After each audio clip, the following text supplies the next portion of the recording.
So, dear friends, welcome again. I don't know what's happening where you all are, but here we're having quite a storm. And in the room where I am, we have a skylight, and I could hear the pelting rain and the wind all during our sitting. And I thought, what a beautiful metaphor it is that our practice is really about being at peace in the eye of a storm. So, or being able to be at peace in the eye of a storm. And it was beautiful to feel the peacefulness of our sit in the middle of this wind and rain. I wanted to start off tonight with a poem. And many of you had heard this poem before. I've read it many times, but I think it's very fitting for what we're going through right now. And for me, I've been reading this poem probably for years, and I never really understood it as deeply as I do now. And this is a poem by Naomi Shihab Nye, and it's called Kindness. Before you know what kindness really is, you must lose things. Feel the future dissolve in a moment, like salt in a weakened broth. What you held in your hand, what you counted and carefully saved, all this must go, so you know how desolate the landscape can be between the regions of kindness. How you ride and ride, thinking the bus will never stop. The passengers eating maize and chicken will stare out the window forever. Before you learn the tender gravity of kindness, you must travel where the Indian in a white poncho lies dead by the side of the road. You must see how this could be you, how he too was someone who journeyed through the night with plans and the simple breath that kept him alive. Before you know kindness as the deepest thing inside, you must know sorrow as the other deepest thing. You must wake up with sorrow. You must speak to it till your voice catches the thread of all sorrows and you see the size of the cloth. Then it is only kindness that makes sense anymore. Only kindness that ties your shoes and sends you out into the day to gaze and to get bread. Only kindness that raises its head from the crowd of the world to say, "It is I you have been looking for," and then goes with you everywhere, like a shadow or a friend. And as I said, I really think this is an appropriate poem for the times in which we're living. I think everybody has been suffering in one way or another. And I have been really moved by all the acts of kindness that have emanated because of it. People trying to be of help, trying to do what they can to help each other. And we've all lost something. We've had to practice letting go in a major way. People have had to let go of their plans. How many of you have had a plan you've had to change? People have had to let go of sometimes their jobs, their savings, their dreams. People have had to change their weddings, their everything. Everything is changing. And it's a deep, deep practice. The Buddha gave a teaching on the sutra on the full awareness of the breath. And in that sutra, he gave us 16 exercises to practice with. The last of the 16 is letting go, because it's the hardest thing for us to do. And I love it when Naomi says, you must lose things. Feel the future dissolve in a moment like salt in a weakened broth. What you held in your hand, what you counted and carefully saved, all this must go. So you know how desolate the landscape can be between the regions of kindness. And all that we hold on to, we have to be able to let go. And we've all had practice in doing that. All of a sudden, we've been thrown into the deep end of the pool. So I feel really blessed because I think that Thich Nhat Hanh has, he's had to let go of many, many, many, many, many things his whole life. And he's had a whole lot of practice in being with suffering, transforming suffering. And he's given us a beautiful map, a road map, a guidebook to help us navigate this kind of treacherous, the treacherous waters that we find ourselves in. The Buddha taught us that there were four noble truths. And the first of the four noble truths was that suffering exists. And I think the Buddha has been proven right over and over and over again. Absolutely true. And like I said, we've all experienced some kind of suffering in the last couple of weeks anyway. Suffering exists. The second noble truth is that there are causes of suffering. And what Thai tells us is that it's critically important for us to really be able to get to the root cause of the suffering in order to really transform and heal and find our way out. So that is also a wonderful practice. Very frequently, we try to run away from the suffering. That's sort of our normal tack to take, that we want to stay busy, hurry up and get involved in a whole bunch of things, do anything we can. Like I said, the talk we heard last night was on taking refuge in our devices, anything to not have to be with our own suffering. And so our practice is about getting comfortable to accept the fact that, yep, right now I'm suffering. And to be able to look to the root cause of the suffering. When we do that very frequently, we find the third and fourth noble truths. A lot of people will look at Buddhism and say, how depressing. The first noble truth is that suffering exists. And in fact, they haven't gotten to the third and fourth. That there's a cessation of suffering and there is a way out, the Eightfold Path. And the Eightfold Path is looking at our thoughts, words, and deeds, right mindfulness, right concentration, just what we've been practicing this evening. We have to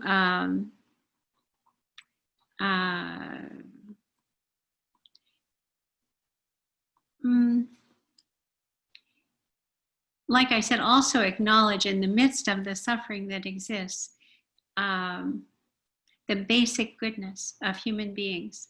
I've been so moved by the demonstration of generosity of people. They put out an APB for masks for doctors. Boom. My sister had called the other night and said, there's no more elastic in the world. They're all sold out everywhere. But everybody's just trying their best to do something to be of some help. I really was so thrilled to see the Italians all singing to each other from their balconies at night. It was so beautiful to have that opera singer go out on his balcony and sing the Nessun Dorma from his balcony to the whole city of Florence. And I just thought, wow, what an amazing gift to be born with a gift like that, and then to be able to just offer it freely to the whole city of Florence is just marvelous. It was just marvelous. And then I heard about an actress, and she was just heartbroken for high school students that weren't able to put on their school play. That she said that she knew in her own career that her senior year, her senior play was something that changed her life. And she just felt so badly for these students that weren't able to do that. And so she put a thing out, I think it was on Twitter. I don't do Twitter, but I think it was on Twitter, that she put a thing out saying, I am so sorry that you're not able to put on your performances. Would you please send me a video? Would you please post a video? Because I want to watch you. I want to be your audience. And all of these high school students posted these videos of their high school performances, and they were so talented. They were really beautiful. And it turned out one of the people who happened to be in the audience for that, or who happened to be tuning in to watch these things, was Lin-Manuel Miranda, who did Hamilton. And I thought these kids couldn't have a better audition, I don't think. It's beautiful. It's just so, so beautiful, the generosity of spirit. So in the midst of it all, there is that. So also, we've been asked to deal, like I said, with letting go, which is very difficult. We've also been asked to deal with impermanence. Impermanence is very hard for all of us, except if things are going badly, then we can't wait for things to be impermanent. When things are going well, we really dislike the whole idea. And we particularly dislike the idea of our own impermanence. So the Buddha gave us the 5 remembrances that we use every day, that I'm of a nature to become old, I'm of a nature to get ill, and I'm of a nature to die. I'm of a nature to lose everybody and everything I hold dear to me. And by now you're saying, well, that's no way I want to start my day.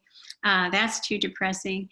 But in fact, the 5th of the 5 remembrances is my actions are my only possessions. They're the ground upon which I stand. They are my continuation. And it's actions of thoughts, words, and deeds. So no matter how upsetting things are, no matter what's going on in the world, that's something we do have some control over, is our thoughts, our words, and our deeds. And our thoughts, our words, and our deeds are what are going to continue after we're gone.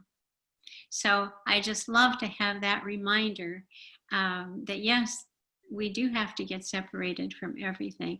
And we hate the idea of that. We don't want to. But that's what we're up to. That's the way life works, and that's what's going to happen. The Buddha, when he was teaching suffering, he used the word dukkha. The Pali word is dukkha that has been translated. And the direct translation is translated as unsatisfactoriness. And I just loved it when I heard that, because I thought, oh, it's simply my opinion that who says anything's unsatisfactory? I do. The universe is thinking it's perfectly satisfactory. The universe is moving along exactly as the universe moves along. And I'm saying, I don't like the way it's doing it. I want it to be some other way. I want things to be different than they are. But I'm not getting what I want. I want it my way. And as soon as we get caught there, that's what suffering is considered to be, unsatisfactoriness, that we want things to be some way other than they are. We don't want to be separated from people. We don't want to, we love the planet that we're living on. We're attached to all kinds of things. And so it's a very difficult thing for us. And we're all being asked to practice impermanence right now. We're also being asked to practice don't know mind. That don't know mind is getting used to the fact we really don't know what's going to happen. So one of the deep practices for us right now is to watch our minds. Just like I said, when we do our sitting meditation, we're cultivating the ability to choose where to place our minds. And we need to be able, minute by minute, all day long, to pay attention to where does my mind tend to go. Because we have a tendency when something gets scary to make up stories. We have a tendency to make up stories even when things aren't scary. We make up stories all the time about everything. And so we need to watch the stories that we're making up, because we can say, okay, this is what's happening. So that means that everything as far as the eye can see is ruined, and all life as we know it is over. That's it. This is the end. Are you sure? First question that Tai asks us to ask is, are you sure? And we're not. We have no idea. What I know from being as old as I am, there are some advantages to getting old, not a whole lot, but there are some. One of them is that what I know from being my age is I've lived long enough to know that I don't have a clue, that things can turn on a dime, that I can be absolutely sure that the world is going to work in some certain way, and then something out of the blue happens and everything changes. So be very, very careful to not be believing the stories that you tend to make up. And when you do find that you're making up horror stories, I call it my Stephen King mentality. When I find that I'm making up a horror story, I need to catch myself and I need to change the thought.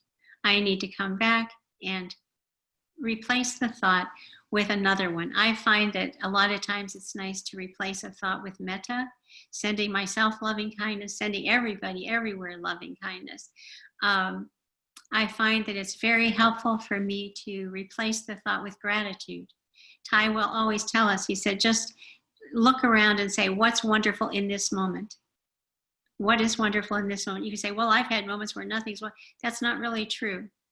That we can look at, I've read so many things now that people have been publishing about how, oh, I can't believe how much I long to have a coffee in my favorite coffee shop. But when we have a coffee in our favorite coffee shop, we don't even think about it. It's just normal. And Ty would liken that to having a toothache. He would always say the wonderful, wonderful feeling of not having a toothache. And we never appreciate it until we have a toothache. And then we think, oh, I don't care about anything else. I just love not to have a toothache. So to really appreciate what we have right in the present moment. The other thing is that because of all the losses that we're having, I think that those of us that are practitioners feel sometimes like, oh, I should be able to practice and none of this should bother me. I should be above all this.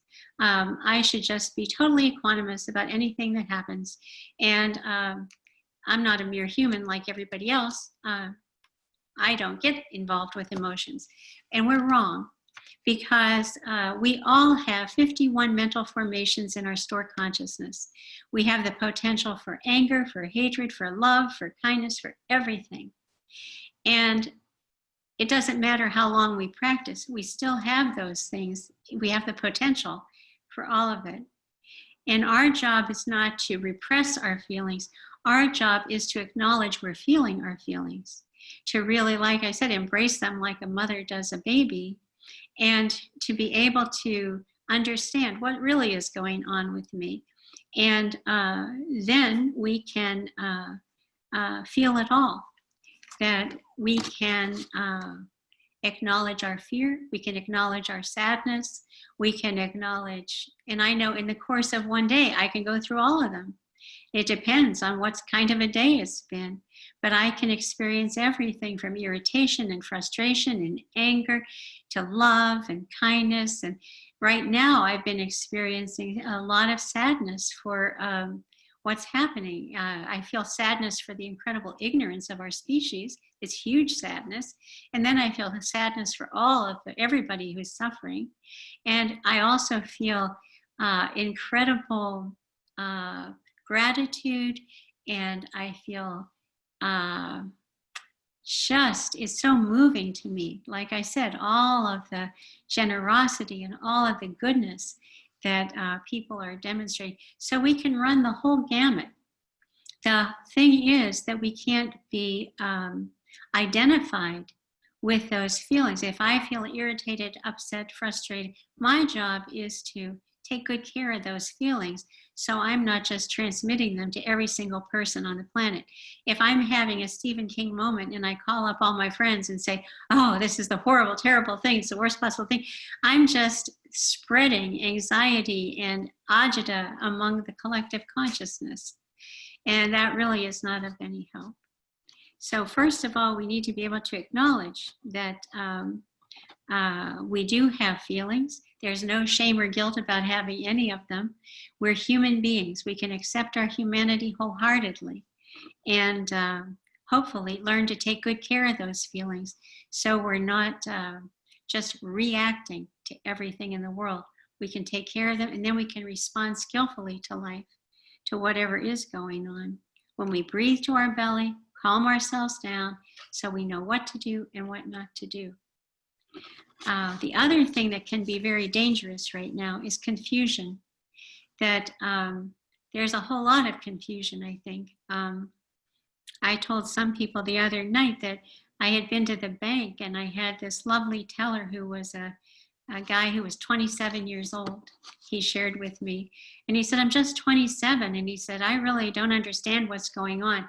I've never lived through anything like this before. And he said, I'm just feeling really confused. I don't know who to believe. Some people say there's no problem, and some people say this is really serious. I just don't know who to believe. And I thought, I told him, I said, well, the trick of it is we have to find reliable sources, that we also are being called upon to practice those trainings. We have those 5 trainings. One of them is to practice mindful speech and deep listening, that we're not supposed to be passing any news of which we're not certain. And so it's really up to us to look deeply to see sources. How can we find sources where we can get good facts, just good factual information, so we can make good decisions for ourselves and the people that we love? Right now, I personally have stopped listening to daily briefings, because what was happening was I'd listen to those, and then an hour later I'd hear all these corrections that actually this isn't really what's happening, this is what's happening. And I thought, I bet there are a lot of people listening to this that don't listen an hour later. And so this is how the misinformation and the confusion can happen. So we just need to be careful. And personally, I found that the Centers for Disease Control is a good source of information. And in Rhode Island, I found that the state government also has some really good, solid information for how we can navigate through this. We want to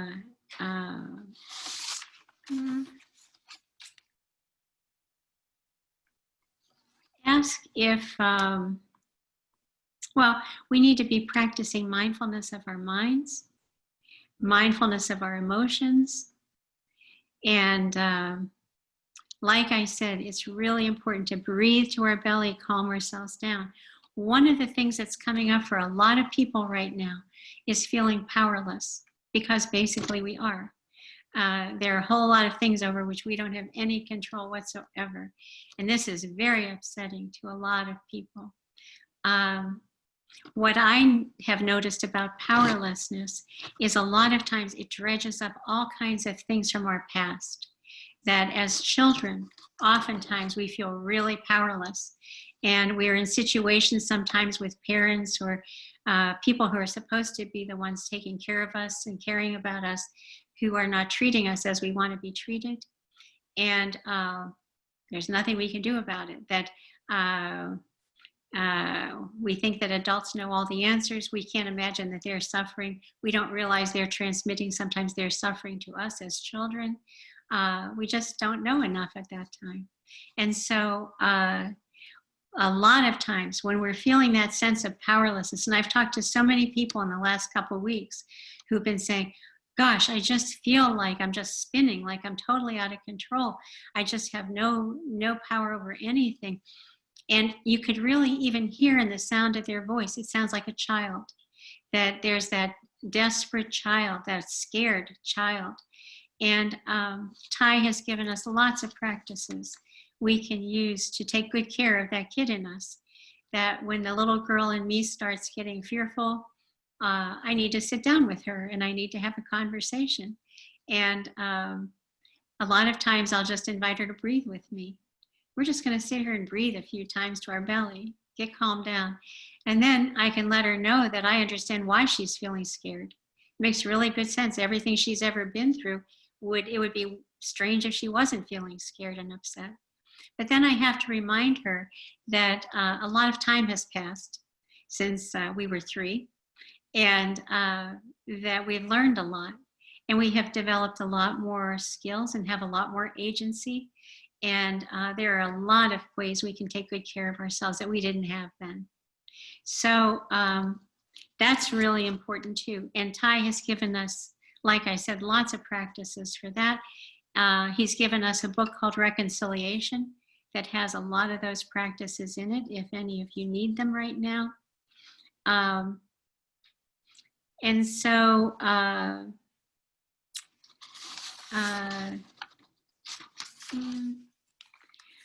just wanted to share with you too that one of the main things, which I've really basically touched on already, is that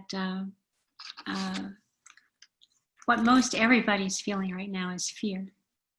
That a lot of fear about not knowing, about letting go, about all of it brings up that basic fear in us. And Ty has written a whole book called Fear, which I also highly recommend at this time. It's very good, good reading. But he says the only way to ease our fear and be truly happy is to acknowledge our fear and look deeply at its source. This is really, really important that we get down to the root cause, because a lot of times if we can do that, it falls apart. That what do I have to be afraid of? And we'll talk a little bit more about that in a minute. He also says, if we can model the ability to embody non-fear and non-attachment, it is more precious than any money or material wealth. Fear spoils our lives and makes us miserable. We cling to objects and people like a drowning person clings to any object that floats by. By practicing non-attachment and sharing this wisdom with others, we give the gift of non-fear. Everything is impermanent. This moment passes. The object of our craving walks away, but we can know happiness is always possible. So this is really a wonderful, wonderful teaching, that if we can develop the gift of non-fear, that's the most valuable thing we can have to give anybody else. So I feel like we're all being called upon at this time to deepen our practice, that there's no time like the present, as Ty says. And this is a really good time for us to just do our best to be as mindful of our minds, as mindful of our speech, as mindful of our actions as we can be. Let's see, we have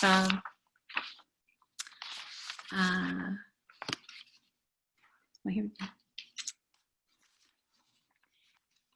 I wanted to share with you also, I know a lot of you are very familiar with this if you've been practicing with me for any time at all, but some of you I know are relatively new to our practice. And for me, whenever I get caught in that kind of confusion, or mostly it's confusion, I would say. Whenever I get caught there, I ask myself 4 questions. One is the one that Ty asks, are you sure? Generally, that does the trick right there, because I'm not. But if it doesn't, and I go on to the next question, it's what am I afraid of? And Ty tells us that we're all afraid. Everybody's afraid of sickness, old age, and death, which is why we have those 5 remembrances. And when we look at it, it's like, again, we get attached. We get attached to hanging on to all of it. So, are you sure? What am I afraid of? And you can say, well, I'm justified in being afraid. It's very scary right now. And you can argue with yourself into justifying your Stephen King mentality. Then you go to the next question, which is, what am I attached to? Am I attached to a view, or am I attached to an outcome? And the answer to that is usually yes. Again, we go back to, I want things the way that I want them to be. I want them to end the way I want them to end. I don't want things to be the way they are. I don't want impermanence to be the case. I want to live forever, and I want to be happy and healthy for the rest of my life, et cetera, et cetera, et cetera. We want everything to be the way we want it. So attached to a view, attached to an outcome. And the last question I ask is the way I'm thinking about this of any benefit to myself or anybody else? And the answer to that is usually a resounding no. That if I'm just allowing myself to ruminate and go over and over these scenarios that speculation, fear and speculation, it does nobody any good whatsoever. And then it's really important to bring ourselves back to the present moment, to just breathe to our belly, calm ourselves down, and come back.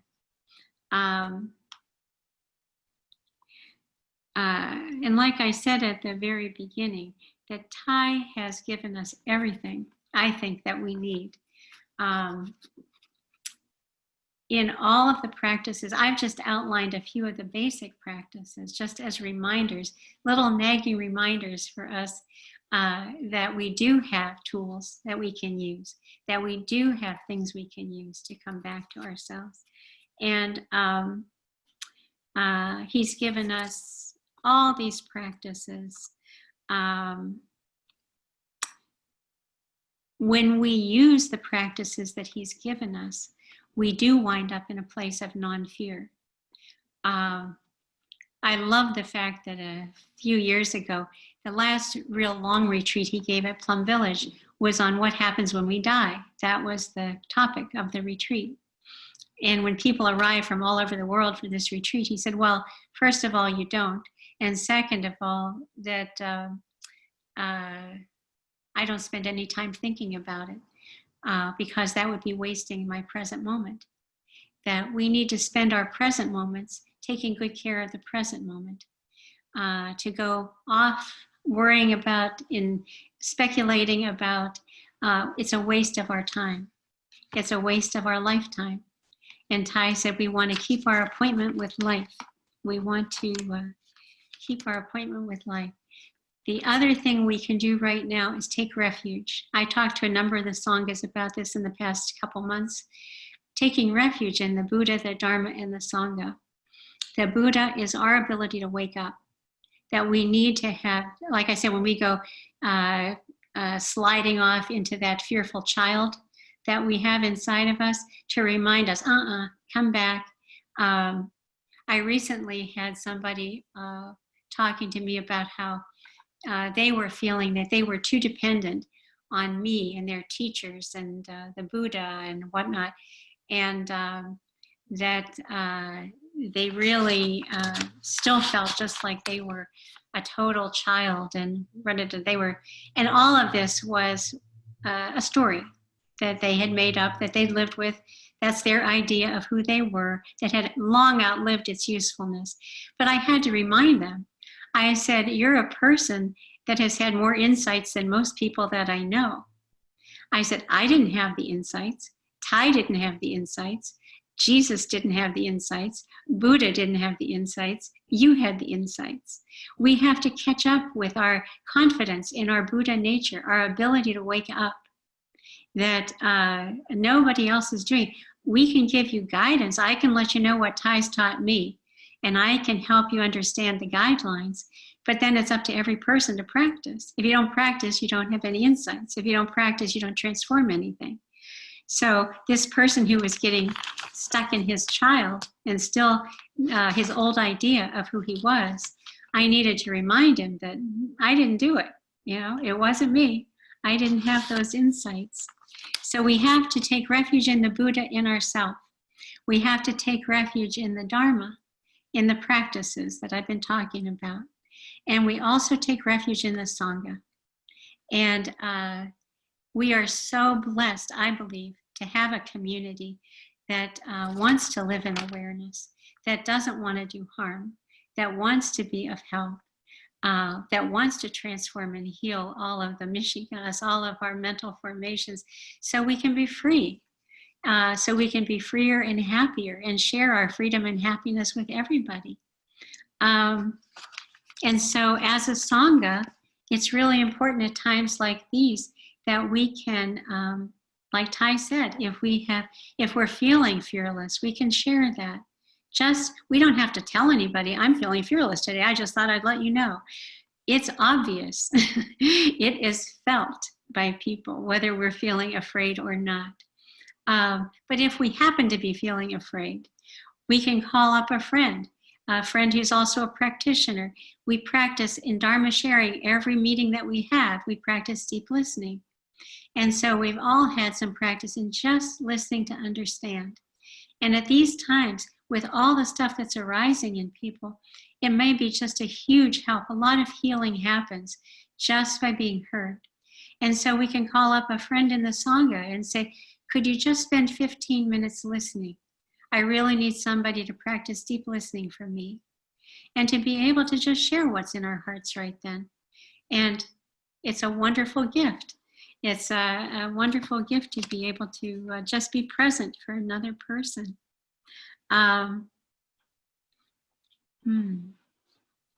The other thing I think is important is that this can bring up a lot of feeling, the fear can bring up a lot of feelings of scarcity in us, that all of a sudden people are having tugs of war over toilet paper in the grocery store and feeling there's never going to be enough toilet paper on earth again, you know. But it's fear that is the underlying, and the fear of scarcity. It's not going to be enough. There won't be enough. We're playing a game of musical chairs and I'm going to be left out. There won't be a chair for me. There's those kinds of feelings that come up in folks. And so for those of us that are practicing, trying to calm ourselves down, coming back, breathing to our belly, to try to get in touch with what is enough. When have I had enough? And if I have enough, do I have a little more than enough? Can I share the little more with somebody who doesn't have enough? Rather than trying to grab it all and bring all for me, it's all, and have, 10 years supply of toilet paper. We could free up a lot of closet space and also free ourselves up a little bit to just feeling more solid and more free and more able to just let it go. Just let ourselves help each other. So we can take refuge in the Sangha. The other thing that is, I'll end with, is that it's critically important to water the seeds of joy, always. I nag everybody about this all the time, and I'm not going to apologize for my nagging.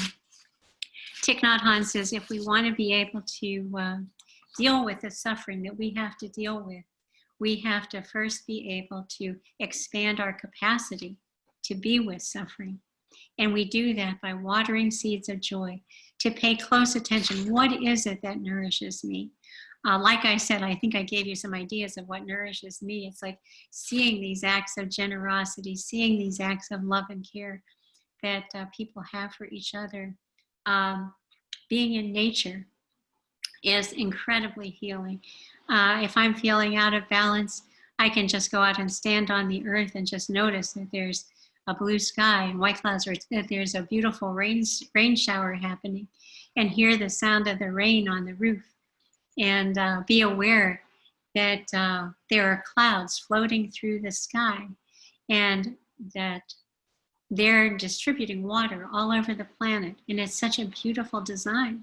It's just miraculous. So to really, whatever it is, if it's music, if it's art, if it's talking to a good friend, whatever it is that waters your seeds of joy, please do that now. It's really, really helpful. And then I just wanted to end with another poem. And this poem is about that, actually. And it's written by Wendell Berry. He says, when despair for the world grows in me, and I wake in the night at the least sound, in fear of what my life and my children's lives may be, I go and lie down where the wood drake rests in his beauty on the water, and the great heron feeds. I come into the peace of wild things, who do not tax their lives with forethought of grief. I come into the presence of still water, and I feel above me the day-blind stars waiting with their light. For a time, I rest in the grace of the world and am free. Perfect. It's, I just love when he's talking about I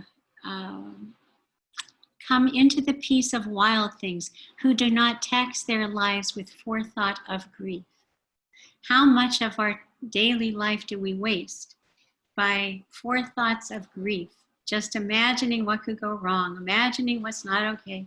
The wild things that don't tax themselves with those kinds of thoughts. And I also love it that feel above me the day blind stars waiting with their light. That we know that when there's clouds obscuring the sun, there's sun behind it still. That when it's bright and sunny, there's still stars in the sky. So even though things can look really pretty grim, we can know that it's all impermanent, and rest in the grace of the world and be free. I really hope that we're all able to practice and we're all able to rest in the peace of the world and be free. So thank you so much for being here. I hope that I've passed on some practices that maybe will be a little bit of a help to you now. And we shall end for tonight. Listen to 3 sounds of the bell.